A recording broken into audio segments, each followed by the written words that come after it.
The HOA's counter letter was 2 pages, certified mail. It said, 20 years of open continuous use, 5 years past the statutory minimum. Prescriptive easement established by operation of law. Acknowledge our rights in writing within 30 days. I read it once. Then I called my attorney. I had bought 1,400 acres outside their development 8 months earlier. Their only bridge, the one 340 households crossed every single day, sat entirely on my land. No county right-of-way, no recorded easement, my name on the deed. When they found out, instead of negotiating, they sent that letter. My attorney said 3 words. The clock never started. The state's Conservation Land Protection Act, Section 84. No prescriptive easement can run against a qualifying conservation land trust during its ownership period. A conservation trust had held my parcel from 2003 to 2024, 21 years. Every year of their claimed use, 0 years of prescriptive right. They needed 15. They had none. The county road authority denied their petition 5 weeks later. The board president resigned the morning the finding posted. The new interim president called my attorney that afternoon. The first thing he said was, "When can we meet?" But before we get into this wild story, let me know where you're watching from today, and don't forget to hit like and subscribe. Arthur Kell had spent 35 years making measurements that other people's decisions depended on. Not estimates, not approximations, measurements, the kind that went into legal descriptions and deed conveyances, and right-of-way instruments, and boundary dispute resolutions. The kind that, if they were wrong by a foot in the wrong direction, produced litigation that could run for years, and cost more than the land was worth. He had learned early in his career that the value of a survey was not in the technology used to produce it or in the speed with which it was delivered, but in the surveyor's willingness to be completely certain before signing his name to anything. He had built his practice on that willingness and had retired from it 18 months ago with a record that contained no successfully challenged survey, no boundary error that had required correction, and no right-of-way determination that a court had subsequently overturned. He had also spent 35 years reading land records, not as a secondary task performed in support of field work, but as a primary professional discipline, the desk work that made the field work meaningful. A survey was only as accurate as the legal description it was based on, and a legal description was only as reliable as the title chain that supported it. And a title chain required the kind of patient document research that most people found tedious, and that Arthur had always found absorbing, in the way that complex mechanical systems absorbed people who understood how their components fit together. He had read thousands of title chains in 35 years. He knew what a clean chain looked like, and he knew what a problematic chain looked like. And he knew, with the specific knowledge of someone who had seen every variation, what a chain looked like when it contained a gap that nobody had noticed because nobody had been looking carefully enough. The Callow Creek parcel's chain had a gap that was not a gap. It was a deliberate exclusion, documented precisely, that had been sitting in the county's deed records since 1998, and that nobody associated with the Crestline Ridge development had ever read carefully enough to find. Arthur had found it in 2006, not because he was looking for it, but because his field work that year had taken him through the county road corridor adjacent to the parcel, and his professional habit of noting boundary conditions in his field records had produced a notation that he had carried in his survey files for 18 years. Bridge structure at Callow Creek crossing. Parcel boundary runs through creek centerline. Bridge deck and abutments entirely within private parcel. No ROW recorded in County Road Corridor Index. Verify ownership before any county infrastructure designation. He had written that notation on a Tuesday afternoon in October 2006, standing at the bridge's east abutment with his field notebook, and had moved on to the next survey station and had not thought about it again for 11 years. Not until 2017, when a regional land management newsletter had published a summary of the land trust's conservation holdings in the county, and he had seen the Callow Creek parcel listed among them, and had remembered the notation, and had pulled his 2006 field notes from the archive and read it again. He had looked up the land trust's listing in the county's parcel database, and confirmed the ownership, and had noted in the margin of his field notes, in different ink, Land Trust, Conservation Hold, Parcel includes bridge, HOA development on plateau. Check their access instrument. He had checked.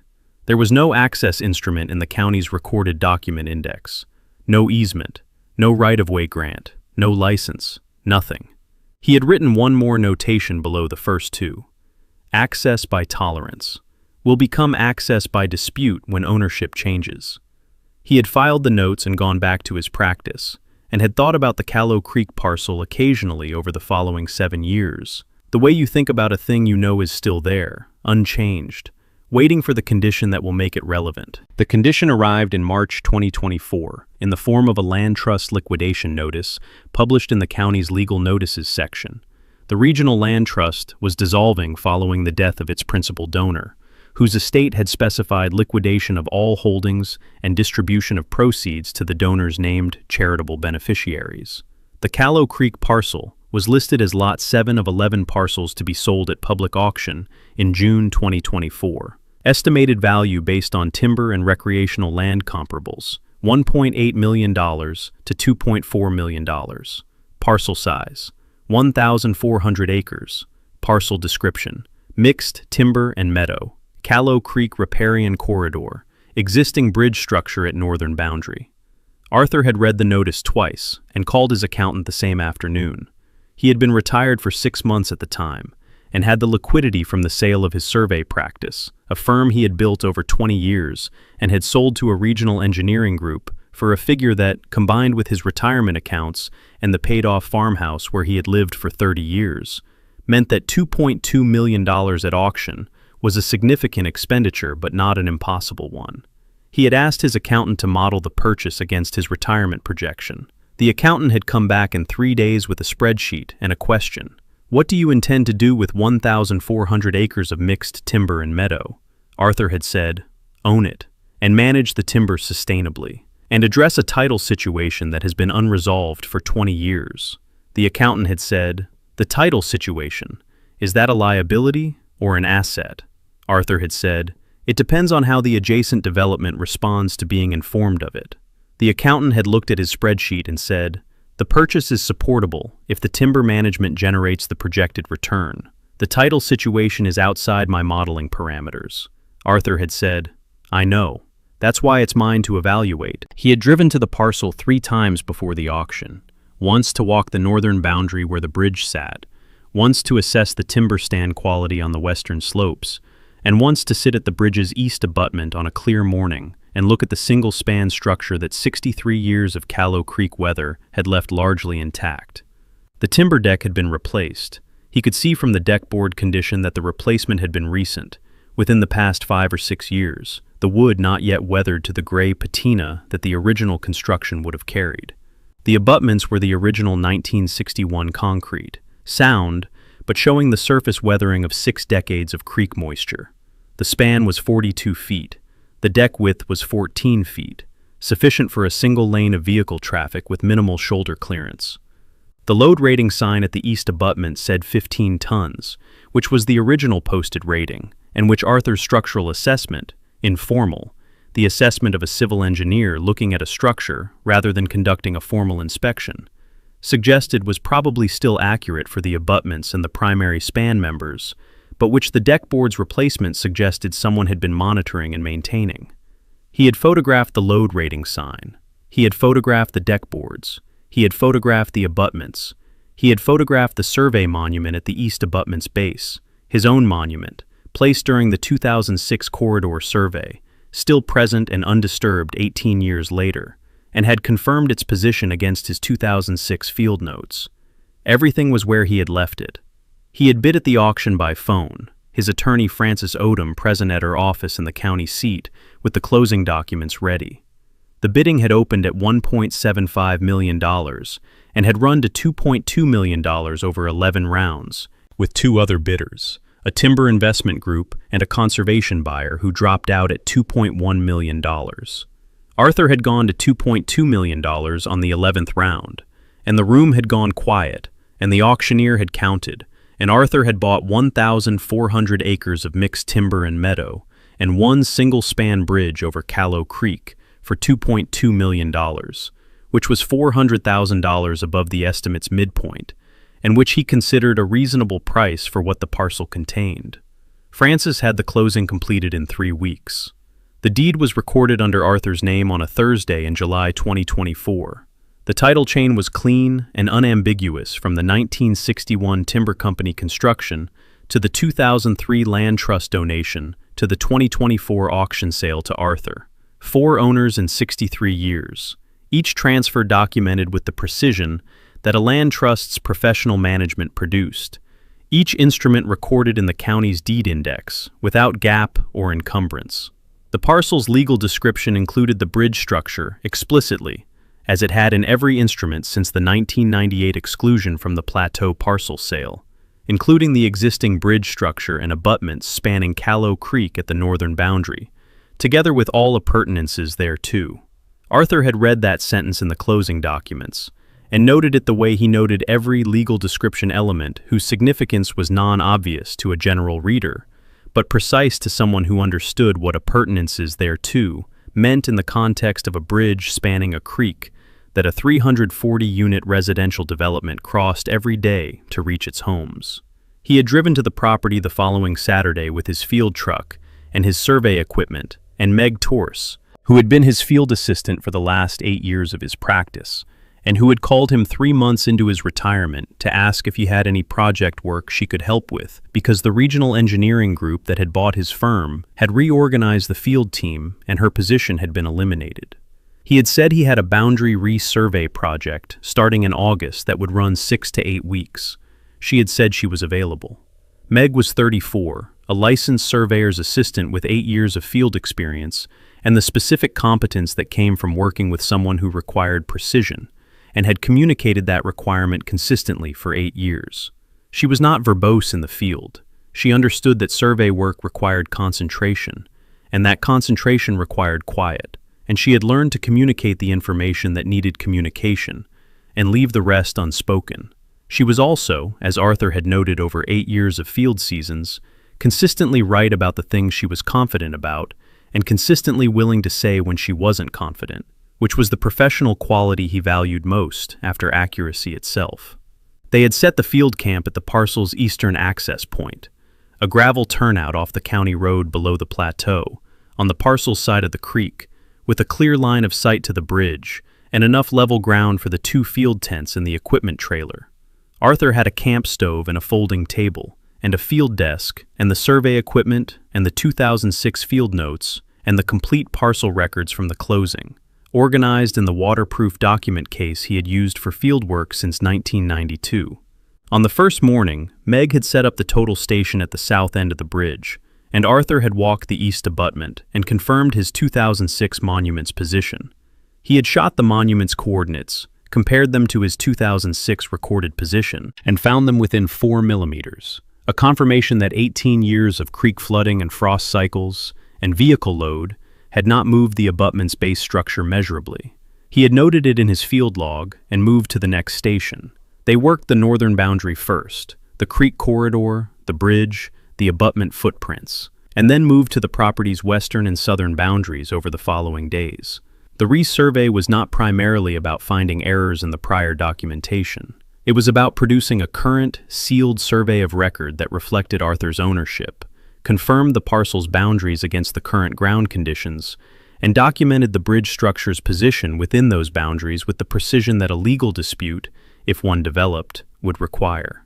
Arthur did not expect a legal dispute to be avoidable. He had known since 2006 that the bridge's ownership situation was a conflict, waiting for the condition that would make it relevant. He was now the condition. He was also a retired civil engineer and land surveyor, who had spent 35 years preparing for exactly this kind of documentation work, and he intended to be as prepared as the situation warranted. On the 4th evening, sitting at the field desk with the day's data and a cup of coffee, he had opened the county's public infrastructure database on his laptop and searched for the bridge structure by its county infrastructure identification number, a number he had found in the 2006 corridor survey records, and that should, if the structure had been filed anywhere in the county's infrastructure system, return whatever filings existed under that identifier. It had returned 2 filings. The first was a 2019 maintenance record, deck board replacement, cost $4,200, filed by the Crestline Ridge Homeowners Association under a community infrastructure maintenance category. The second was a 2022 infrastructure improvement application. The HOA had applied for a county infrastructure improvement designation for the bridge as a community asset, listing the structure's estimated replacement value and requesting inclusion in the county's rural infrastructure improvement program. Arthur had read both filings twice. He had looked at the 2019 maintenance record. The HOA had replaced his bridge's deck boards and filed the work as community infrastructure maintenance. He had looked at the 2022 application. The HOA had applied for a county program that would have put county improvement funds into a privately owned structure that the HOA had listed as a community asset, without checking whether the structure was, in fact, a community asset. He had noted both in his field log and had called Frances Odom. Frances had answered on the third ring. Arthur had read her both filings: the maintenance record, the application, the dates, the cost, the infrastructure category designations. She had listened without interrupting and had said, "They've been treating your property as theirs for at least 5 years.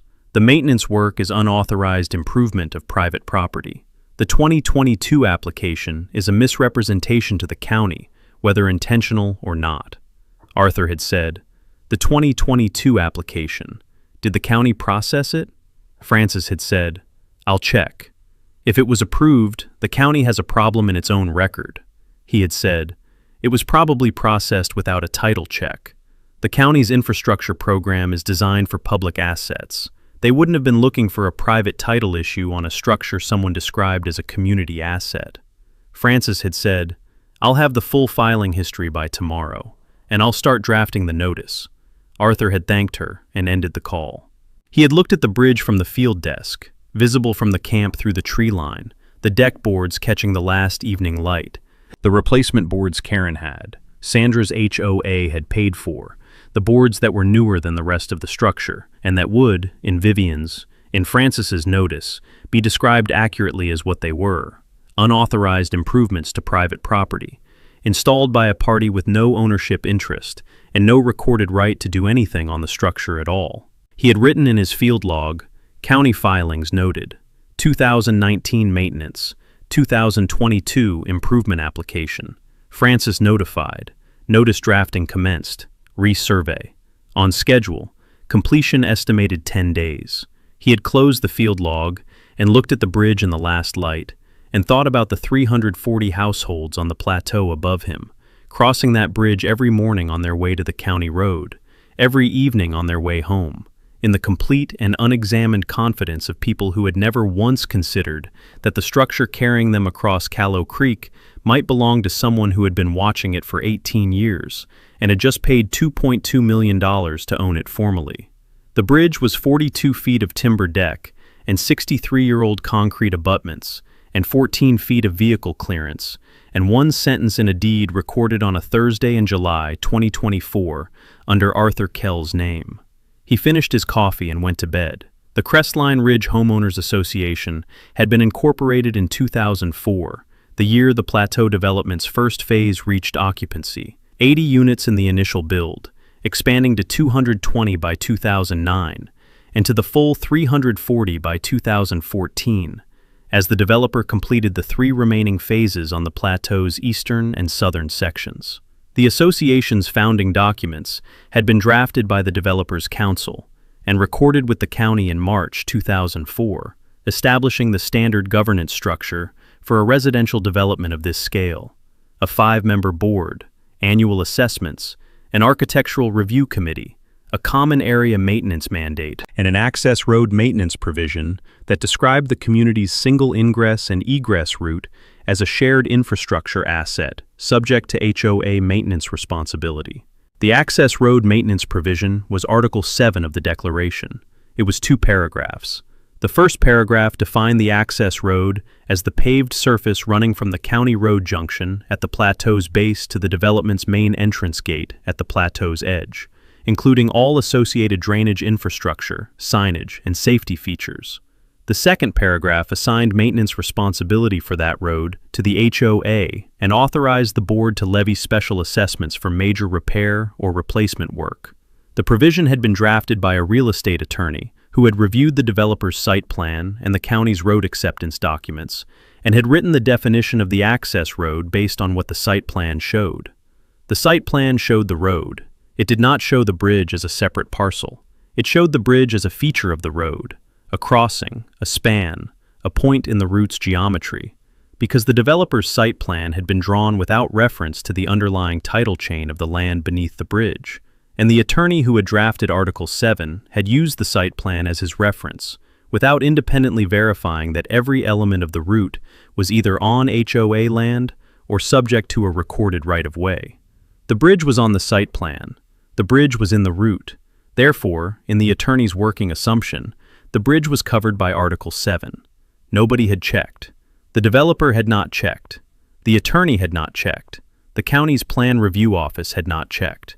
The 2003 development permit application had been reviewed for site design compliance and stormwater management and access road geometry, and the county reviewer had noted the bridge crossing on the site plan and had confirmed the road geometry met the access standards, and had not pulled the title chain for the parcel the bridge sat on, because that was not part of the plan review's standard scope. The HOA's founding board had not checked. They had received the declaration and the site plan and the community's physical infrastructure as a package from the developer, and had assumed, as founding boards typically assumed, that the developer's legal counsel had resolved all title questions before conveying the community to its new governance structure. The assumption had been wrong. It had been wrong in 2004, and it had been wrong every year since, through 6 board presidencies, and 20 years of assessments, and 2 phases of development expansion, and 1 deck board replacement, and 1 county infrastructure improvement application.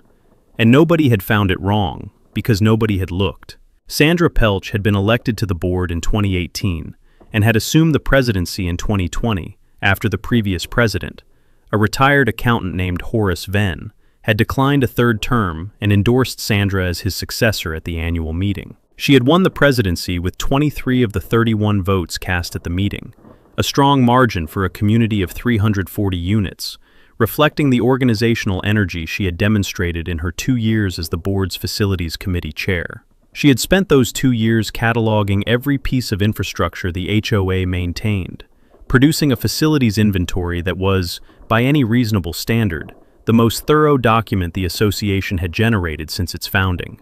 The facilities inventory covered the community's roads, the common area landscaping, the 2 retention ponds, the entry gate system, the community center building, the trail network on the plateau's western edge, and the bridge. The bridge entry in Sandra's facilities inventory was 2 lines. Callow Creek Bridge, single-lane timber deck span, 42 feet, 14 feet width, 15-ton load rating. Primary access infrastructure. Last inspection, 2017, informal. Maintenance status. Deck boards showing wear, recommend replacement within 2 years. She had written that entry in the fall of 2019 and had acted on her own recommendation the same season, contracting a local bridge maintenance company for $4,200 to replace the deck boards she had flagged as worn. The contractor had done the work in 2 days, replaced 40% of the deck surface with pressure-treated lumber, and filed the completion report with Sandra. Sandra had filed the expenditure in the HOA's maintenance records and had submitted the work to the county's rural infrastructure database under the Community Infrastructure Maintenance category, attaching the contractor's completion report and the HOA's facilities inventory entry as supporting documentation. The county's rural infrastructure database had a filing system that required a category designation, a location identifier, and a responsible party. Sandra had entered category, Community Infrastructure Maintenance, location, Callow Creek Bridge, Crestline Ridge HOA Access Road. Responsible party, Crestline Ridge Homeowners Association. The database had accepted the filing. No title check was performed. No ownership verification was required by the filing system's intake process. The county's rural infrastructure database was designed to track maintenance activity on known infrastructure, and the filing had been accepted as a maintenance record for a known infrastructure element. The 2022 infrastructure improvement application had followed from the same foundation. Sandra had been president for 2 years by then and had been engaged with the county's rural infrastructure improvement program, a state-funded initiative that provided matching grants to rural communities for infrastructure upgrades. She had attended a county program information session and had returned with the application materials and had spent 3 weeks preparing the HOA's submission.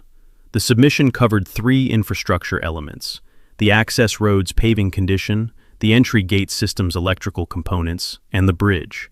For the bridge, she had prepared a replacement cost estimate based on the contractor's 2019 per board foot pricing, extrapolated to a full replacement scenario, producing a figure of $340,000 for complete bridge replacement if the structure reached end of service life within 10 years.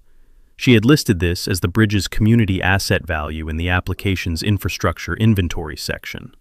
The county's program coordinator had reviewed the application and had found it complete under the program's intake requirements: cost estimates present, infrastructure descriptions present, responsible party identified, community benefit narrative present.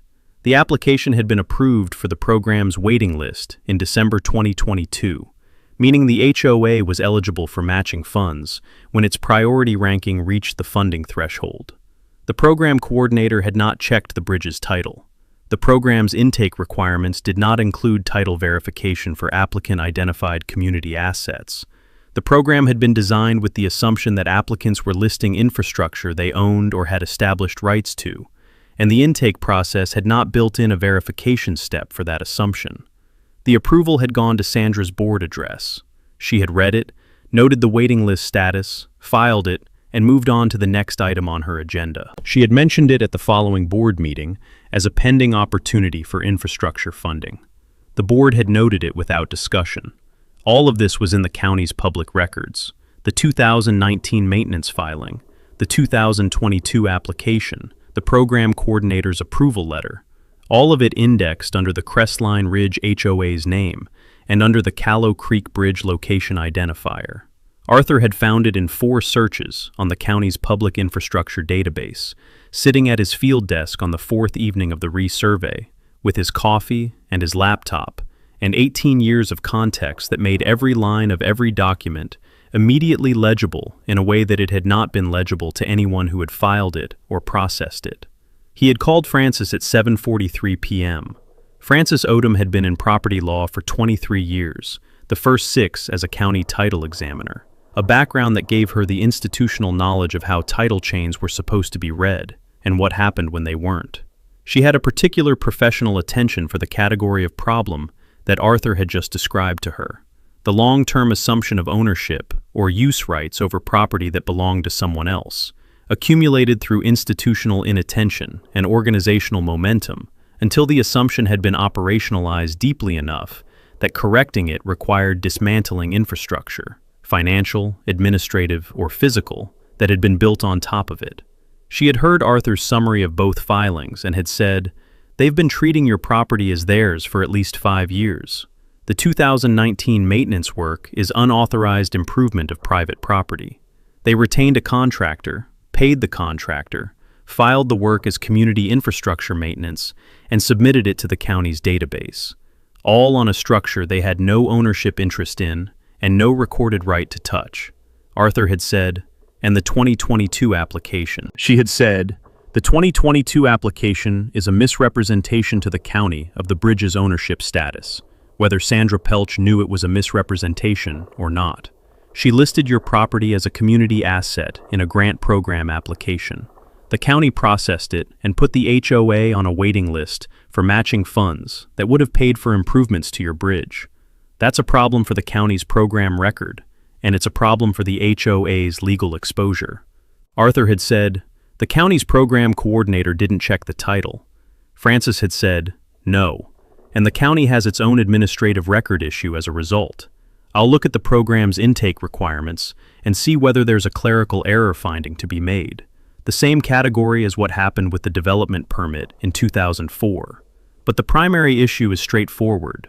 The HOA has been maintaining and claiming your property as a community asset, and they need to stop, and they need to acknowledge that they had no right to do it."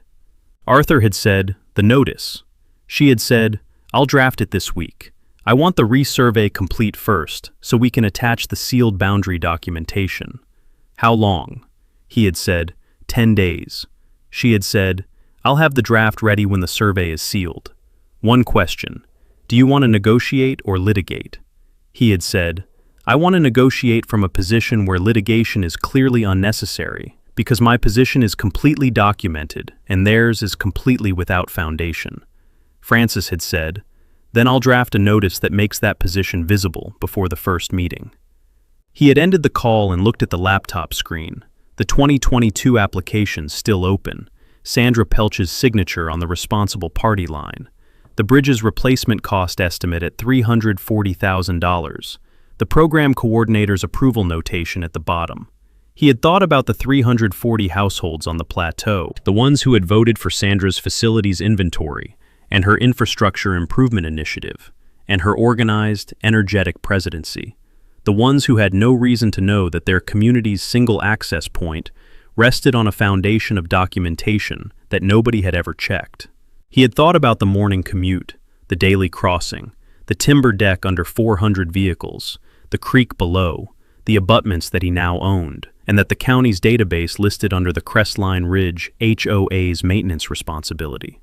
He had thought about the load rating sign at the east abutment, the 15-ton rating, his own survey monument at the base of the abutment that had been sitting there since 2006, undisturbed, waiting.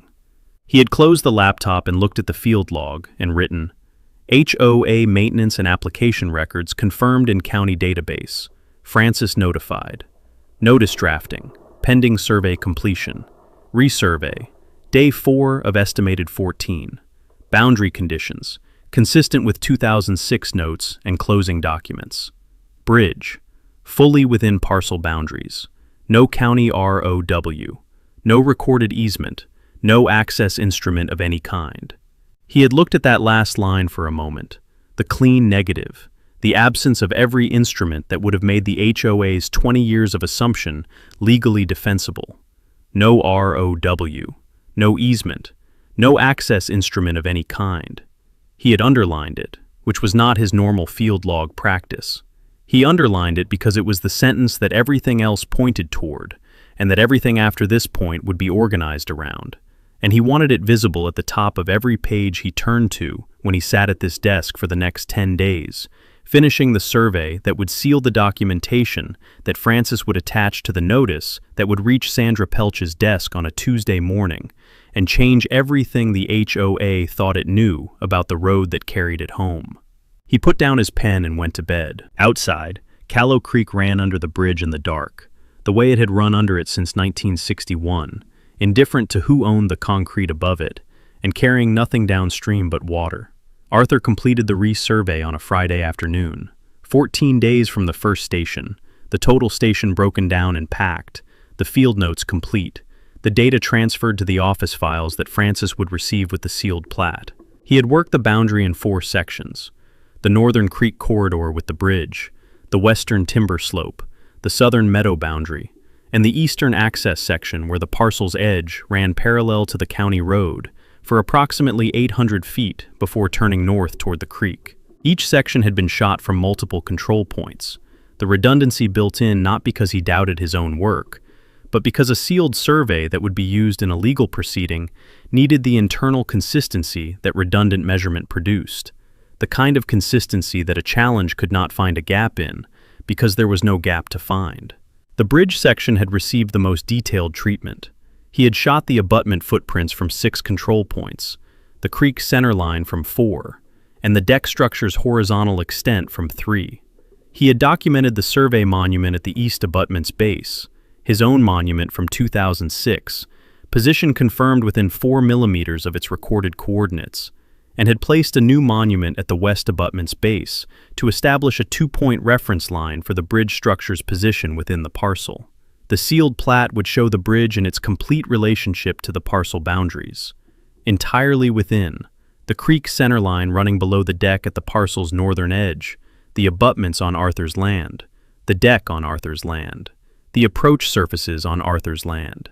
Nothing crossing the parcel boundary except the creek itself. He had sent the field data to Francis Friday evening with a note, survey complete, sealed plat to follow Monday. Notice can go out Thursday if the draft is ready. Francis had replied within the hour, Draft is ready, waiting for the sealed plat. Thursday works. He had driven home Saturday morning, the first night in his own bed in 2 weeks, the field camp broken down, and the equipment trailer at the survey storage unit, and the field notes in the document case.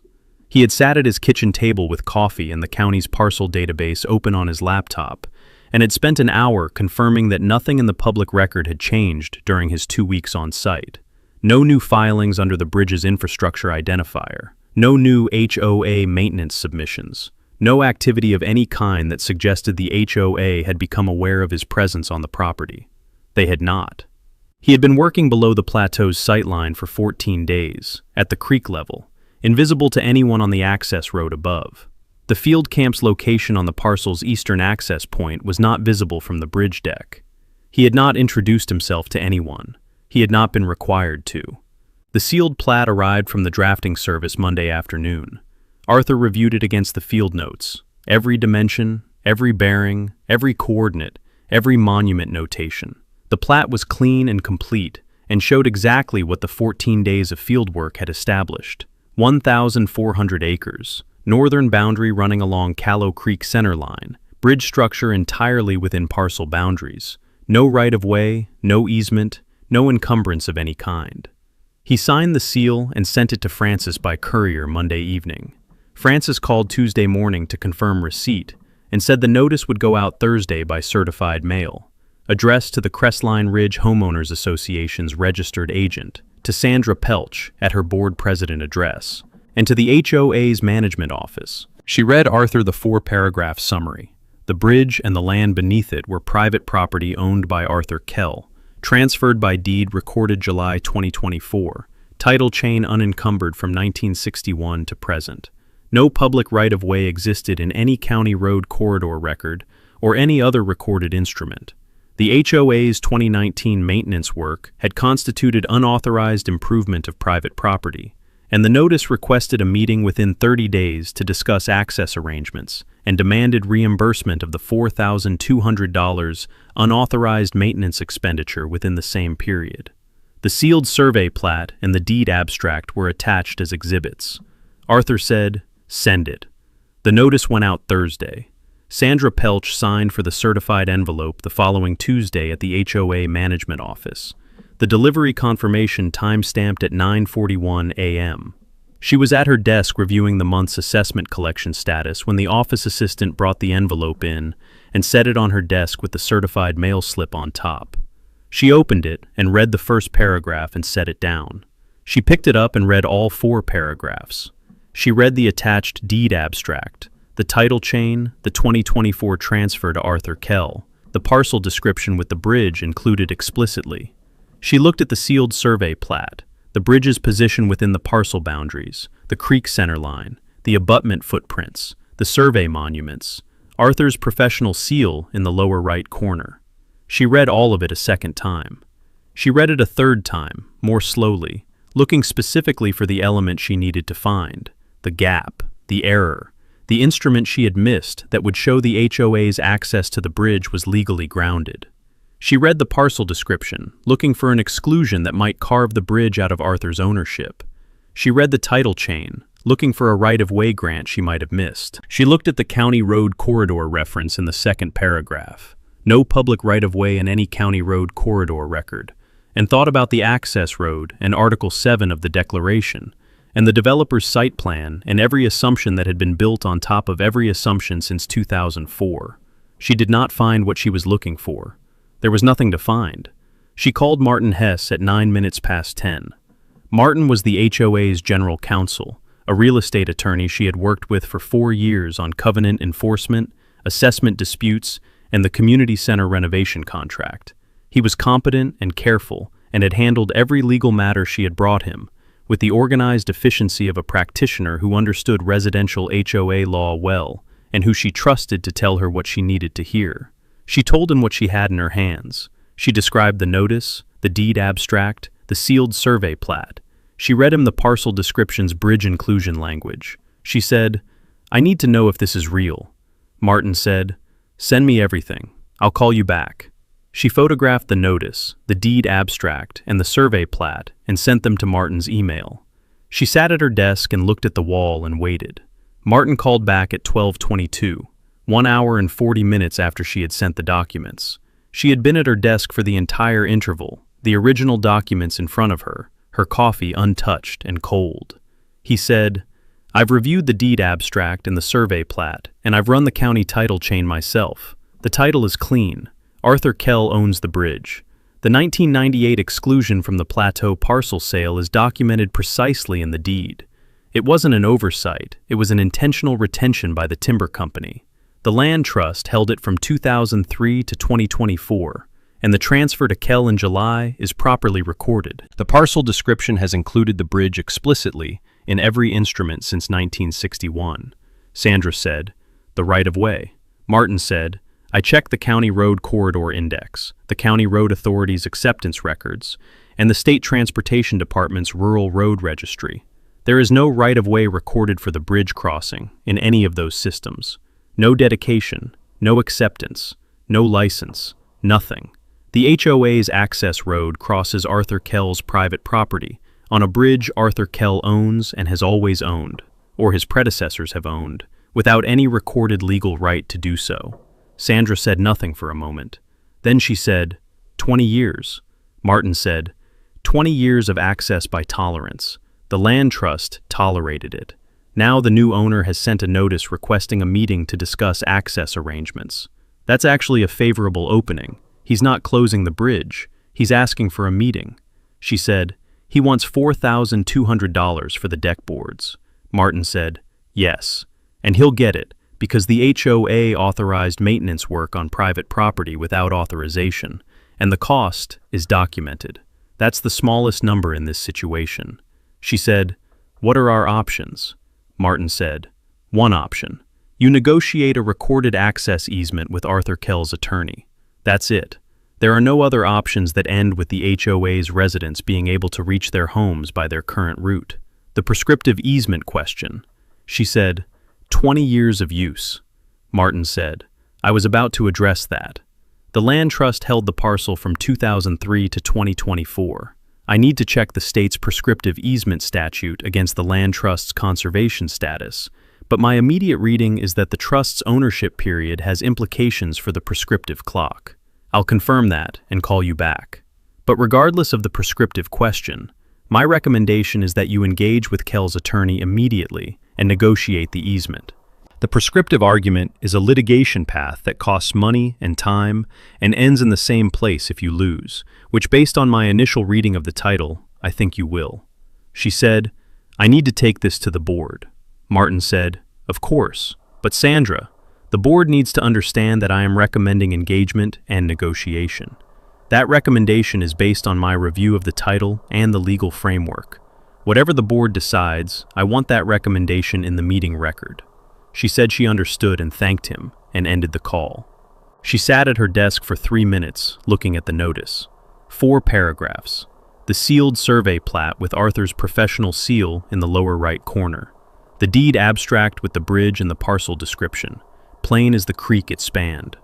She called Phil Garrett, the board's vice president, and said she needed an emergency board session. Phil asked what kind of emergency. She said the kind that affects every resident's ability to get home. She set the notice on her desk and looked at the survey plat one more time.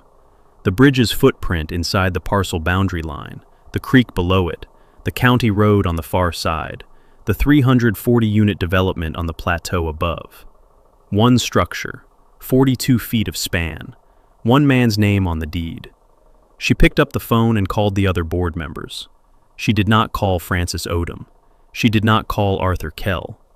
She called the board members and scheduled the emergency session for Thursday evening, and spent the intervening 2 days building the position she intended to present to them, which was not Martin Hess's position, and which she had decided on before she ended the call with Martin, and which would, on Thursday evening, produce the counter letter that Arthur would receive the following Saturday, and read with the complete professional composure of a retired land surveyor, who had been waiting for exactly this response since the day he placed his bid at auction, and who had, in 14 days of field work and 40 years of professional preparation, already built the documentation that would make it irrelevant. The emergency board meeting was held Thursday evening in the community center's main room. the same room Sandra had used for every town hall and annual meeting in 4 years of presidency, the room whose renovation she had managed in 2021, and whose new HVAC system she had negotiated at 14% under the initial contractor bid. She knew the room well. She stood at the front of it now, with the notice on the table beside her, and the 4 other board members in the chairs, arranged in the standard meeting configuration, and said, "I'm going to tell you what we have and what I think we should do about it." She had spent 2 days preparing the presentation. She had read Martin's recommendation 3 times, and had set it aside and had built her position from a different starting point, not from what Martin had said the legal framework supported, but from what she believed the community's 20 years of uninterrupted bridge use meant, and from what she believed a court would do with 20 years of continuous, open, uncontested access by 340 households who had been crossing that bridge every day since the development opened. She had researched prescriptive easement doctrine herself, using the state's online legal resource database, and had found the elements: open use, continuous use, hostile use, meaning use without the owner's permission, and use for the statutory period, which in the state was 15 years. The HOA's use had begun in 2004, when the first residents moved onto the plateau. 20 years, 5 years past the statutory minimum. She presented this to the board with the organized clarity that had characterized every presentation she had made in 4 years. The elements of the prescriptive easement doctrine on the whiteboard, the timeline of community use from 2004 to present, the 2019 maintenance work as evidence of open and continuous use, the 2022 county infrastructure application as further evidence of the community's public treatment of the bridge as a shared asset. She said, "We have 20 years of use. The statute requires 15. We have exceeded the statutory period by 5 years. A prescriptive easement has been established by operation of law regardless of what the deed says about ownership. And Arthur Kell purchased the property subject to that established easement, whether he knew about it or not." Phil Garrett asked, "Did Martin say this was viable?" Sandra said, "Martin's recommendation was to negotiate. I'm presenting an alternative position for the board's consideration. Martin's recommendation was his initial read. The prescriptive easement analysis is a legal question that deserves full examination before we agree to negotiate from a position of weakness." Phil said, "Martin has been our counsel for 4 years. If he's recommending negotiation," Sandra said, "I'm asking the board to authorize a counter letter asserting the prescriptive easement position before we negotiate.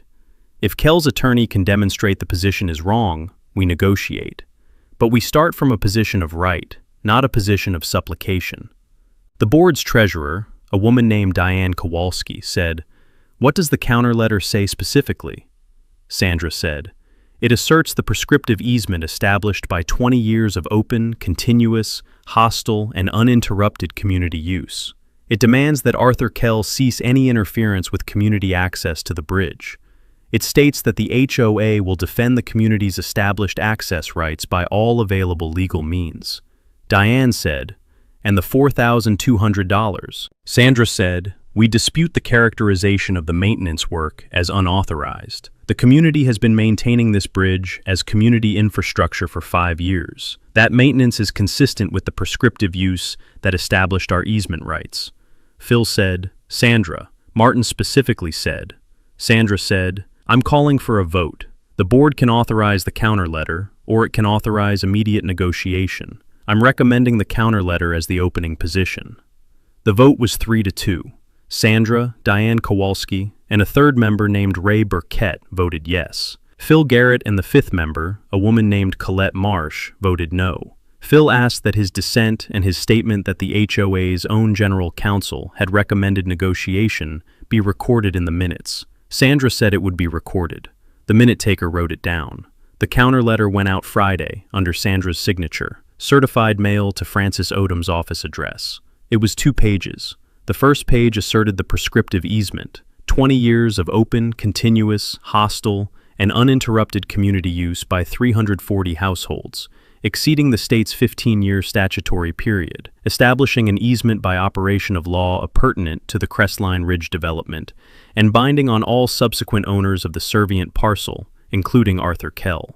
The second page demanded that Arthur Kell cease any interference with the community's established access rights, refrain from any action to obstruct or restrict the bridge crossing, and acknowledge the HOA's prescriptive easement in writing within 30 days. It did not address the $4,200. It did not propose a meeting. It did not mention Martin Hess's recommendation. Arthur received it Saturday morning at his farmhouse, the certified envelope in his mailbox at the end of the county road, the delivery confirmation matching Francis's tracking. He took it inside and opened it at the kitchen table with his coffee, and read it once, which was sufficient. He read the prescriptive easement assertion. He read the 20-year timeline.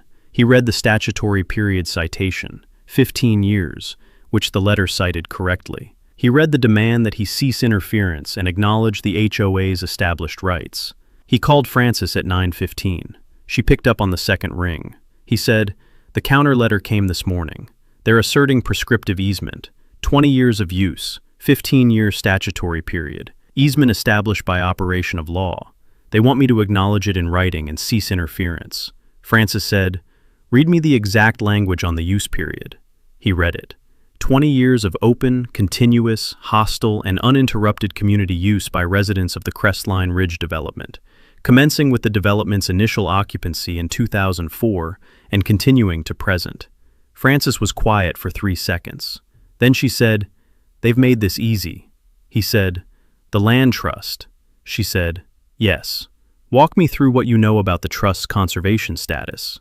He said, "The land trust held the parcel from 2003 to 2024. The trust was a state-registered conservation land trust. I have the trust's IRS determination letter from the closing documents. Non-profit conservation organization. Conservation purpose explicit in the organizing documents. The state's conservation land statute." She said, "Section 84 of the state's Conservation Land Protection Act. A conservation land trust holding property for conservation purposes is immune from prescriptive easement claims for the duration of its ownership. The prescriptive clock cannot run against a conservation land trust. The statutory language is explicit. It was enacted in 1997 specifically to protect conservation land from the kind of incremental encroachment that prescriptive claims represent. The trust held this parcel from 2003 to 2024. 21 years. Every year of the HOA's alleged prescriptive use from 2004 to 2024 occurred during the trust's ownership period. Arthur said, "So the clock never started." Francis said, "The clock never started." The HOA's 20 years of use is 0 years of prescriptive use under the state statute. The claim fails at the first element, not because the use wasn't open or continuous or hostile, but because the owner against whom the use was occurring was immune from prescriptive claims for the entire period. You purchased the parcel from the trust in 2024. You are not a conservation land trust.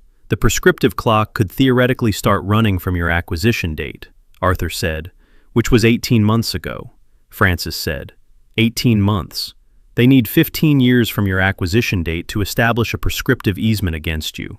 The earliest that clock completes is 2039, and they won't get there because we are going to have a recorded easement agreement well before then, on our terms. Arthur said, "The immunity provision, is it cited anywhere in their letter?"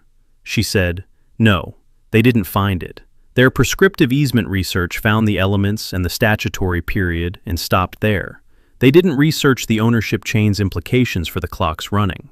A general practitioner doing a quick prescriptive easement analysis might miss the conservation land trust immunity if they weren't specifically looking for it. It's not obscure, it's in the statute, but it requires knowing to look." Arthur said, "Martin Hess would have found it." Francis said, "Martin Hess recommended negotiation. Someone else drafted this letter." Arthur looked at the counter letter's signature block. Sandra Pelch, Board President, Crestline Ridge Homeowners Association. No attorney's name on the letter. No law firm letterhead. The letter had been drafted by the board, not by counsel. He said, "Sandra drafted this herself." Francis said, "It appears so," which means Martin's recommendation was overridden, and the board sent a legal position letter without legal review. Arthur said, "How do you want to respond?" Francis said, "I want to respond with a complete legal analysis that makes the land trust immunity visible to every board member, every resident, and Martin Hess simultaneously. I want Sandra's prescriptive easement position to be fully understood by everyone in that community before we negotiate. because the negotiation will go better if the HOA's residents know exactly how strong our position is and exactly how the board's decision to send this letter without council review affected their situation. Arthur said, "The notice at the bridge." She said, "Yes. I want to post the property notice at the bridge's entrance simultaneously with the response letter. Not a closure, a notice. Private property, access by permission, contact for access arrangement inquiries. It's accurate, it's visible, and it makes the ownership question concrete to every resident who crosses that bridge." Arthur said, "I'll post it Monday morning." She said, "I'll have the response letter out Monday afternoon. I'm also calling Martin Hess's office Monday morning, as a professional courtesy, attorney to attorney, to make sure he's aware of the letter that went out under his client's name without his review." Arthur said, "Do that." He ended the call and set the counter letter on the kitchen table next to his coffee. 2 pages, 20 years of use, 15-year statutory period, easement established by operation of law. He looked at the letter with the professional attention of a man who had spent 35 years evaluating easement claims, their elements, their documentation, their legal viability, and who had, in this particular case, been watching this particular parcel for 18 years and had purchased it specifically because he knew what it contained and what the legal framework surrounding it looked like, and what happened when someone asserted a prescriptive claim against a property that had spent 21 of the past 22 years in the ownership of a conservation land trust. He looked at the letter for a moment longer. Then he got up and found a legal pad and wrote at the top of the first page, "Response Framework. Land Trust Immunity, Section 84, Conservation Land Protection Act." Below it, he wrote the elements in sequence. Trust ownership, period, 2003 to 2024. HOA use, period, 2004 to 2024. Overlap complete. Prescriptive clock 0. Below that, he wrote, Arthur acquisition, July 2024. Clock start, July 2024. Statutory completion, July 2039. Current elapsed 18 months. He underlined July 2039. He set the legal pad next to the counter letter and looked at both of them together, the HOA's 2 pages of confident assertion and his 1 page of arithmetic, and thought about Sandra Pelch reading Francis's response letter on whatever day it arrived at the management office, and thought about the 340 households on the plateau reading the property notice at the bridge's east approach on their Monday morning commute, and thought about the conversation that would follow in the community forum, and the town hall Sandra would have to call, and the explanation she would have to give for why the board had sent a letter asserting a legal position that the state's Conservation Land Protection Act had foreclosed before the first word of it was written. He finished his coffee and went to the back of the house and found the laminated notice materials he had prepared before the resurvey. The text Francis had drafted, the laminated backing, the mounting hardware, and set them on the kitchen counter for Monday morning. Outside, the county road ran north toward the plateau and the bridge and Callow Creek and 340 households who had been crossing Arthur's property every day for 20 years and who would, on Monday morning, see for the first time a sign at the bridge's east approach that said what had always been true and what nobody had ever bothered to read in the title chain that would have told them 20 years ago.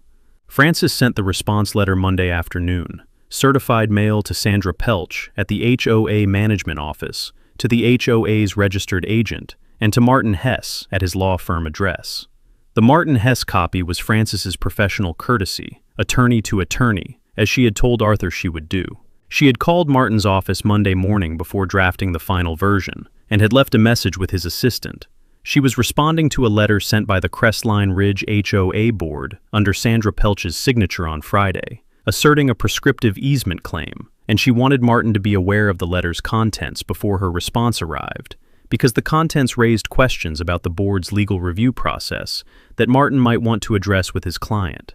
Martin had called back within the hour and had listened to Francis's summary of the counter letter's prescriptive easement assertion, and had said, after a pause that Francis described to Arthur as the pause of a man who had just confirmed his recommendation had been ignored, that he appreciated the courtesy call and would be reviewing the situation with his client. The response letter was 6 pages. Francis had written it with the structure of a legal memorandum rather than a correspondence letter. Sections, subsections, citation format, exhibit references, because she wanted every board member who read it, and every resident who eventually saw it, to be able to follow the analysis sequentially without legal training and arrive at the same conclusion she had arrived at in 3 seconds when Arthur read her the counter letter's use period language on Saturday morning. The first section addressed the prescriptive easement doctrine's elements as the HOA's counter letter had cited them: open use, continuous use, hostile use, statutory period. Francis confirmed all 4 elements as the counter letter had described them, and stated that the HOA's citation of the doctrine was facially correct in its general formulation. She did this deliberately, establishing that the HOA had identified the right doctrine and the right elements before demonstrating why the doctrine was inapplicable, because a rebuttal that acknowledged the opposing party's correct analysis before dismantling its application was more persuasive than one that attacked the analysis itself. The second section introduced the ownership chain, the parcel's title from 1961 to present, the timber company from 1961 to 2003, the Regional Conservation Land Trust from 2003 to 2024, Arthur Kell from July 2024 to present. Francis cited the deed recording dates and the instrument numbers for each transfer, all publicly searchable in the county's deed index. She attached the deed abstract as Exhibit 1, the same abstract that had been attached to the original notice 2 weeks earlier, now represented in the context of the prescriptive clock analysis. The third section was the Conservation Land Trust immunity provision. Francis cited the state's Conservation Land Protection Act, Section 84, subsection 3, in full.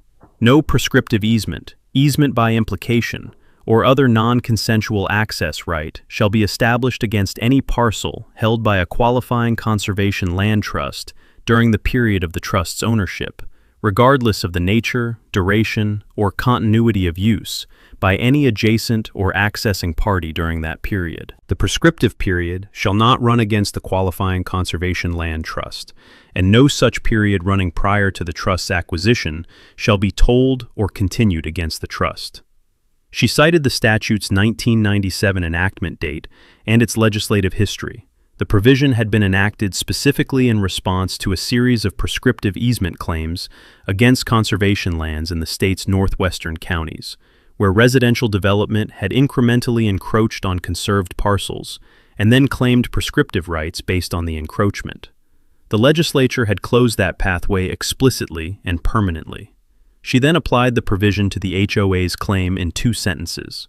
The Regional Conservation Land Trust had held the Callow Creek parcel from 2003 to 2024, a period of 21 years, during which it qualified as a conservation land trust under the Act's definition.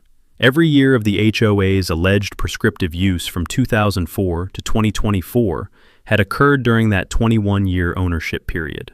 The prescriptive clock had not run during that period. It had not run at all. The fourth section addressed Arthur's acquisition. He had purchased the parcel from the trust in July 2024. He was not a conservation land trust and was not immune from prescriptive claims. The prescriptive clock could theoretically begin running from his acquisition date. The statutory period was 15 years. The earliest a prescriptive easement could be established against Arthur was July 2039, 13 years from the date of the counter letter. The HOA's current prescriptive easement claim was premature by 13 years, assuming uninterrupted use from July 2024 forward, which the property notice posted at the bridge's entrance that morning had interrupted. Francis noted in a footnote that the posting of a property notice constituted owner objection sufficient to interrupt the prescriptive period under the state's easement law, and that the notice's posting date was documented in Arthur's field log and would be documented in any subsequent proceeding. The fifth section addressed the 2019 maintenance work. The HOA's counter letter had characterized the deckboard replacement as evidence of open and continuous use consistent with the prescriptive claim. Francis recharacterized it as what the legal record showed it was: unauthorized entry onto private property and unauthorized improvement of a privately owned structure by a party with no ownership interest and no recorded right of access. She cited the trespass statute's provision that unauthorized physical modification of private property constituted an aggravated form of trespass beyond simple unauthorized entry. And she noted that the HOA's filing of the maintenance work in the county's infrastructure database under a community infrastructure category had compounded the trespass with a public record misrepresentation of the structure's ownership status. She said the $4,200 reimbursement demand from the original notice remained outstanding and had not been addressed in the HOA's counterletter. The sixth section was the conclusion. The prescriptive easement claim was without legal foundation.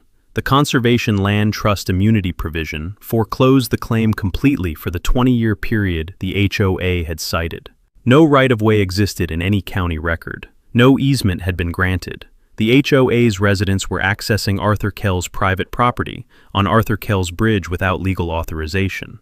The original notice's request for a meeting to discuss access arrangements remained open. Frances said her client was prepared to negotiate a recorded access easement that would provide the community's residents with permanent, legally grounded access rights, but that the negotiation would proceed from the correct legal foundation, which was that the access currently existed by Arthur's tolerance, and not by any right the HOA possessed. 6 pages. Exhibit 1, Deed Abstract. Exhibit 2, Conservation Land Trust IRS Determination Letter from the closing documents.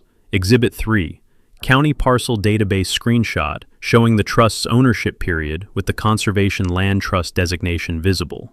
Exhibit 4, County Road Corridor Index Search showing no right-of-way. Exhibit 5, Arthur's sealed survey plat. The letter arrived at the HOA management office Wednesday morning. Arthur had posted the notice Monday at 7 a.m., before the commute, before the first vehicles crossed the bridge on their way to work. He had driven to the east abutment with the laminated notice board and the mounting hardware, and had attached it to the abutment's face at eye level from the driver's window, angled so that it was readable from a stopped vehicle at the bridge's approach without requiring the driver to open the door. The notice was clean and direct. Private property, Arthur Kell. Access by permission only. Contact Frances Odom, attorney at law, for access arrangement inquiries. Frances's office phone number below. Nothing else. He had stepped back and looked at it for a moment. The laminated board on the 1961 concrete abutment. His name on the bridge for the first time in the 21 years since the land trust had acquired it, and the 63 years since the timber company had built it. Then he had driven back to the field camp, which he had re-established on the parcel's eastern access point, to complete the timber inventory work he had deferred during the boundary survey, and had started his coffee and opened his field notes for the day. The morning commute had found the notice at 7:45. The first vehicle, a white pickup whose driver Arthur could see from the field camp through the tree line, had stopped at the approach, sat for what appeared to be 2 minutes, and then crossed. The second vehicle had done the same. By 8:15, 6 vehicles had stopped, read the notice, and crossed. None had turned back. He had not expected any to. The notice said access by permission, and the permission existed. He had not closed the bridge. He had not threatened to close the bridge. He had posted a notice that accurately described the legal reality of what the bridge was and who owned it, and he had provided a contact for residents who wanted to formalize that reality into a recorded instrument. By noon, the neighborhood forum had 40 posts about the sign. Sandra had been monitoring the forum from the management office. She had read Frances's response letter Wednesday morning, all 6 pages, all 5 exhibits, and had sat with it for 20 minutes before calling an emergency town hall for Thursday evening. She had not called Martin Hess. She had not called Frances Odom. She had called the community forum moderator and posted the town hall notice, and had spent Wednesday afternoon preparing what she intended to say to 200 residents who had seen a private property sign on their only bridge, and who deserved, as she framed it to herself, a clear explanation of the HOA's position and its pursuit of all available legal options. 212 residents attended Thursday evening. The community center's main room held 180 in its standard chair configuration. The overflow stood along the walls and in the entry corridor, the door propped open so the people in the corridor could hear. Sandra stood at the front of the room with the whiteboard and her notes, and the same organized presence she brought to every community meeting. And she looked at the room. 212 people who had driven home across Arthur Kell's Bridge that evening and had seen the private property sign, and who were now looking at her with the specific expression of people who had just discovered that something they relied on every day was not what they had believed it to be. She said, "I want to explain what's happening and what the board is doing about it." She explained the notice, the deed, the ownership claim, Arthur Kell's identity and acquisition. She explained the prescriptive easement position, the 20 years of use, the 15-year statutory period, the HOA's assertion that the easement had been established. She said the HOA was pursuing all legal options available to protect the community's access rights, and that the board had authorized the counter letter asserting those rights. She said the matter was in active legal proceedings, and that she was confident in the HOA's position. A man in the third row, Arthur would later identify him from the meeting's audio recording, which a resident posted to the forum, as a retired tax attorney named Wendell Cross, raised his hand and asked, "Did your attorney review the counter letter before it was sent?" Sandra said, "The board authorized the letter." Wendell said, "Did your attorney review it?" Sandra said, "The board has been in communication with counsel throughout this process." Wendell said, "Did Martin Hess review the counter letter specifically before it was sent? Yes or no?" Sandra said, "The board acted on its best legal judgment." Wendell said, "That's a no." "And did the response letter from Kell's attorney address the prescriptive easement claim?" Sandra said, "We're reviewing the response." Wendell said, "I've read the response. It's been circulating on the forum since this afternoon. The Land Trust Immunity provision in Section 84 of the Conservation Land Protection Act forecloses the entire prescriptive claim. The trust held this parcel for 21 years. Every year of our alleged prescriptive use occurred during the trust's ownership. The clock never started. We have no prescriptive easement. What we have is a bridge we've been crossing for 20 years that belongs to someone else, and that we need to negotiate a recorded easement for, which is what Kell's attorney offered in the original notice 3 weeks ago." The room was quiet for a moment. The specific quiet of 200 people processing the gap between what they had been told and what a section citation made plain. Sandra said, "The board is evaluating all available options." Wendell said, "What options are available that aren't negotiation?" She said, "We are pursuing the County Road Authority petition as an additional track." A woman near the back said, "What does that do?" Sandra said, "We're asking the county to designate the bridge as a public road based on community use." Wendell said, "The same use that the Land Trust Immunity provision forecloses for prescriptive purposes. And the County Road Authority would need to find a legal basis for taking jurisdiction over private property without a right-of-way." "What's that basis?" Sandra said, "That's what the petition will establish." Wendell said, "I'm asking what the legal basis is, not what the petition will try to establish." The room was quiet again. Sandra looked at her notes. She said, "The County Road Authority has jurisdiction over infrastructure that serves a substantial community need." Wendell said, "That's the program rationale, not a taking authority. Does the county have eminent domain authority over private bridges for residential access purposes under the Rural Road Statute?" Sandra said, "We're asking the county to make that determination." Wendell said, "I'll save us the wait. The Rural Road Statute's eminent domain provision applies to road corridors, not to privately owned bridge structures. The county would need to condemn the parcel, pay fair market value, and go through a condemnation proceeding that would take 2 to 3 years and cost the HOA in legal fees regardless of outcome. The original notice offered a meeting to negotiate a recorded easement. Why isn't that where we are right now? The room produced the sound that rooms produce when 200 people simultaneously arrive at the same question, and the person at the front of the room does not have an answer that addresses it. Sandra said, "The board made a decision to pursue our legal options fully before entering negotiations. I understand the community's concerns, and I want to assure everyone that protecting your access is the board's first priority."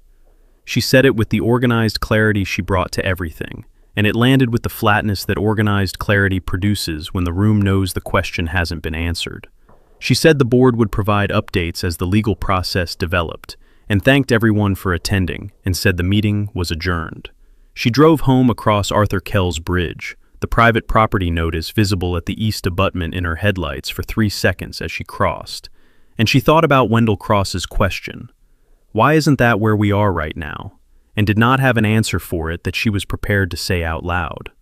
Arthur read the forum's audio recording transcript the following morning at his field desk, sent to him by Frances, who had written one line above it.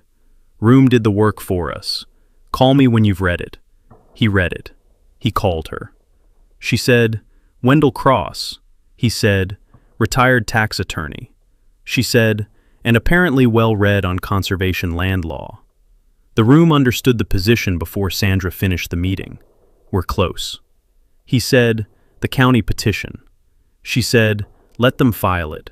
The county road authority will pull the title chain, and the finding will give us a third-party confirmation of everything we've already established. It's not a threat to our position. It's an opportunity for institutional validation." He said, "How long?" She said, "County road authority review runs 4 to 6 weeks. We'll have the finding before the HOA's legal fees make the negotiation look obviously preferable to anyone still holding Sandra's position." He said, "Understood." He ended the call and looked at the creek through the tree line. Callow Creek running west under the bridge the way it always ran, carrying nothing downstream but water, and the specific indifference of a natural system to the human decisions made above it. He opened his field notes and went back to the timber inventory. Sandra filed the County Road Authority petition on a Monday, 3 weeks after the town hall, 2 weeks after Frances's response letter had circulated on the community forum, and 1 week after Wendell Cross had posted a 4-paragraph summary of the land trust immunity provision to the forum, with a link to the state statute that had generated 340 views in 24 hours, which was approximately 1 view per household, which meant that every family on the plateau had been sent the legal framework that dismantled their board's position by a retired tax attorney who had read a 6-page letter more carefully than the board had. Sandra had filed the petition because she had told the town hall she would file it, and because not filing it would have confirmed, in the community's visible record, that the board had no remaining option it was willing to pursue. The petition was 8 pages, prepared by a land use consultant Sandra had retained after determining that Martin Hess's continued representation was complicated by the fact that he had recommended negotiation, and the board had sent a letter without his review. The consultant's name was Farrow, a former county planning department employee who had spent 12 years processing rural infrastructure applications, and who understood the county's road authority system from the administrative side. Sandra had retained him for his procedural knowledge, not for his legal analysis, and the petition reflected that. It was procedurally complete, the correct forms, the correct filing fee, the correct exhibit format, and legally thin, in the way that a document prepared by a former administrator rather than an attorney was legally thin. It cited community use, community dependency, public necessity, and the county's interest in ensuring access to established residential communities. It did not cite a taking authority. It did not cite a right-of-way statute. It cited the Rural Infrastructure Improvement Program's community benefit criteria, which were grant eligibility standards, not jurisdictional authority. The County Road Authority's senior examiner, a woman named Patricia Wohl, had been reviewing road designation petitions for 11 years. She received the Crestline Ridge petition on a Tuesday and read it through by Thursday and pulled the title chain on Friday. She pulled it the way she pulled every title chain for a road designation petition, through the county's deed index, the road corridor acceptance records, the State Transportation Department's rural road registry, and the county's right-of-way instrument index. She was looking for one of 3 things: a recorded dedication of the bridge parcel to public use, a county acceptance of the bridge as a public road, or a recorded right-of-way over the bridge parcel in favor of the county or the public. Any one of the 3 would give the road authority a foundation for the designation the petition requested. She found none of them. The title chain was 63 years of unbroken private ownership, the timber company's 1961 deed, the 2003 donation to the Conservation Land Trust, the 2024 transfer to Arthur Kell, with no dedication instrument, no acceptance resolution, no right-of-way grant recorded at any point in the chain. She searched the road corridor acceptance records under the bridge's location identifier and found no acceptance resolution for any year from 1961 to present. She searched the right-of-way instrument index under the parcel number and found nothing. She searched the State Transportation Department's rural road registry under the county road junction coordinates and found the county road itself, properly designated, properly accepted, terminating at the county road's edge on the creek's south bank, and nothing beyond it. The bridge was not in the registry. The road on the plateau was not in the registry. Nothing north of the county road junction had ever been designated, accepted, or recorded as a public road. She noted her search results in the petition's review file and wrote the draft finding over the following week. The County Road Authority's director reviewed it, asked 2 clarifying questions about the Conservation Land Trust's ownership period and its relevance to the prescriptive analysis, and signed the final finding on a Thursday, 31 days after the petition's filing, within the Road Authority's standard 30 to 45-day review period. The finding was 4 pages.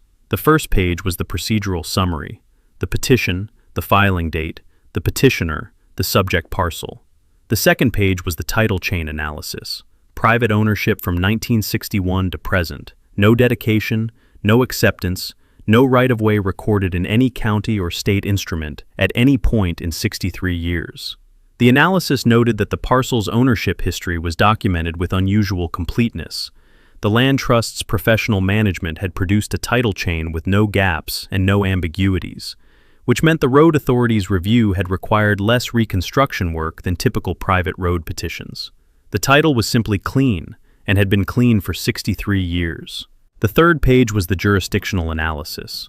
The County Road Authority's designation authority derived from the state's Rural Road Statute, which authorized the Road Authority to designate and accept roads that met 3 criteria: public dedication, community use, and county maintenance capacity.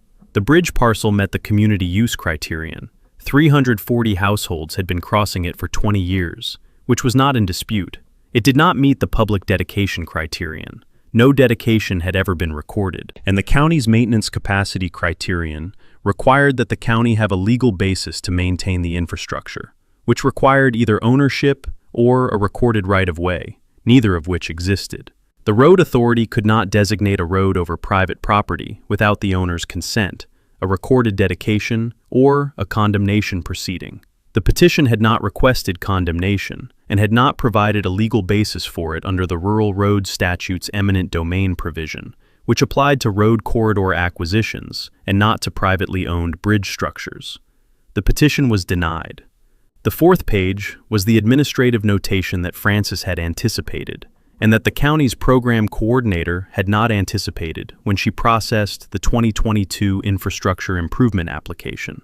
Patricia Wohl had pulled the 2022 application from the county's infrastructure improvement program file during her title chain review. It had appeared in her search under the bridge's location identifier, and had read it and confirmed that the application had listed the Callow Creek Bridge as a community asset owned by the Crestline Ridge HOA. She had compared that designation to the title chain and had found the discrepancy and had noted it in the findings administrative section. The 2022 infrastructure improvement application had been processed and approved for the waiting list based on the applicant's representation of the bridge as a community asset. The title chain established that the bridge was private property at the time of the application and had been private property continuously since 1961. The application's community asset designation was factually incorrect. The county's processing of the application without title verification had been a clerical error. The application's waiting list approval was rescinded, and the program coordinator's office was directed to implement title verification as a standard intake requirement for all future infrastructure improvement applications listing bridge structures or other non-road infrastructure as community assets. The finding was mailed to the HOA's registered agent, to Sandra Pelch, and to Francis Odom. Francis had been copied on all Road Authority correspondence as Arthur's attorney of record. It was also filed in the County Road Authority's public record, accessible through the county's online document system under the petition number. Arthur received his copy on a Saturday. He was at the field desk in the re-established camp, the timber inventory 3/4 complete, the morning clear, and the creek running at its low-season flow below the bridge. He opened the envelope and read the 4 pages and noted the administrative section's clerical error finding and the rescission of the 2022 waiting list approval. He called Francis at 9:45. She picked up immediately. He said, "The finding came this morning. Denial on all grounds. They've also rescinded the 2022 application approval and issued a clerical error finding on the intake process. She said, "Patricia Wole is thorough." He said, "The clerical error finding, that goes in the county's permanent administrative record." She said, "It does. Under the petition number and under the infrastructure improvement programs file. Any future title search that finds the 2022 application also finds the rescission and the clerical error notation. It's clean." He said, "The HOA's position." She said, "The HOA has now received a denial from the County Road Authority confirming that the bridge is private property, that no right-of-way exists, and that the county has no jurisdictional basis to designate it as a public road. The prescriptive easement claim is foreclosed by the land trust immunity provision, which their own town hall audience explained to them 3 weeks ago. Their general counsel recommended negotiation before the counter letter was sent. The county has confirmed the title position independently. There is no remaining legal argument they have not exhausted or that has not been rejected by a competent authority." Arthur said, "Now we negotiate from a position of complete clarity." She said, "Yes, I'm sending Sandra a letter today, 1 paragraph. The road authority finding is attached. The original meeting request is renewed. We're available to meet at her convenience within the next 30 days. If we don't hear from her within 2 weeks, I'm contacting Martin Hess directly and asking him to facilitate." Arthur said, "The community knows where things stand." Francis said, "The forum has been tracking this since the sign went up. When the finding posts to the county's public system, which will be today or Monday, someone will find it and post it within hours. Sandra will be managing that before she manages our letter." Arthur looked at the bridge from the field desk. The morning light on the deck boards, the replacement boards Sandra had authorized in 2019, pressure-treated lumber that had weathered 18 months of creek moisture and vehicle load into the beginning of the gray patina that would eventually match the older boards around them. The boards were good work. The contractor had done the job well. The deck was sound. Arthur had confirmed it in the Boundary Survey's structural observation notes. No visible deterioration beyond normal weather patina, load-bearing surfaces intact, no deckboard movement under test load. It was a good bridge. It had been carrying people across Callow Creek for 63 years, and it would carry them for 63 more if it was maintained correctly, which it would be, because the easement agreement that Francis was about to negotiate would include a maintenance provision, and the maintenance provision would be structured by a civil engineer who had been assessing bridge structures since before the replacement deck boards had been milled. He said, "Call me when she responds." Francis said, "I will." He ended the call and set the finding on the field desk next to his timber inventory notes and looked at both of them. The county's 4 pages confirming what the title chain had always said, and his own field notes on the 1,400 acres that surrounded the bridge, and that would be here long after the easement negotiation was recorded and the community forum had moved on to other topics. He picked up his field notebook and found his place in the timber inventory and went back to work. Callow Creek ran under the bridge in the morning quiet, the way it had run since the creek was cut by the last glaciation, and the way it would run after everything built above it had returned to the ground. Sandra's resignation arrived by email on a Tuesday morning, 9 days after the County Road Authority's finding had posted to the public record, and 6 hours after the community forum's most commented thread of the year had reached 280 replies, the thread that Wendell Cross had started with a single line. The County Road Authority finding is posted. Read pages 2 through 4. The replies had done the rest. Sandra's email was 4 sentences addressed to the full board. She was resigning the presidency effective immediately. She had served the community to the best of her ability and believed the infrastructure initiative she had pursued had been in the community's genuine interest. She wished the board success in resolving the current access situation. She did not mention Arthur. She did not mention the counter letter sent without council review. She did not mention what Martin Hess had told her 6 weeks ago when she called him back from the management office with the original notice in her hands. Phil Garrett assumed the interim presidency by board vote that afternoon. The same Phil Garrett who had voted no on the counter letter and had asked that his dissent and Martin's recommendation be recorded in the minutes. He called Francis Odom at 4:15. Francis had been expecting the call. She had told Arthur on Monday that Sandra's position had become untenable after the forum thread, and that the board would move within the week. Arthur had said, "Whenever they're ready." Phil introduced himself and said, "We'd like to meet." Francis said, "Thursday works." Phil said, "Thursday works." The meeting was at Francis's office. Phil Garrett and Colette Marsh, the two board members who had voted no on the counter letter, representing the HOA, with Martin Hess present as their counsel. Arthur attended with Francis. The room was professional and without residual antagonism, which was the atmosphere that resulted when the people at the table were the ones who had wanted to be there from the beginning, and the obstacle to being there had resigned. Martin Hess and Francis had spoken twice by phone before the meeting. The professional courtesy framework Francis had established with the courtesy call 6 weeks earlier, producing the working relationship that the negotiation required. They had exchanged preliminary term frameworks before Thursday and had narrowed the significant questions to two: the annual easement fee structure and the maintenance plan's county approval requirement. By Thursday, both questions had answers that both sides found acceptable. The negotiation took 4 hours. Francis had structured the easement terms in the sequence that produced the fewest reopened questions. The permanent right-of-way first, because it was the term the HOA needed most, and establishing it early set the cooperative tone for everything that followed. The permanent recorded right-of-way was the easement's foundation, a non-exclusive right of residential access across the bridge for the benefit of the Crestline Ridge Development's 340 units and their successors in interest, appurtenant to the development's parcels and running with the land. The right-of-way was for residential access only: personal vehicles, emergency vehicles, service and delivery vehicles serving the residential units. It was not a commercial right-of-way and did not extend to any commercial use of the plateau. It was permanent, no sunset provision, no renewal requirement, and was recorded as a burden on Arthur's parcel and a benefit on the development's parcels in the county's deed index, meaning it would appear in every future title search on every lot in the development and on Arthur's parcel simultaneously.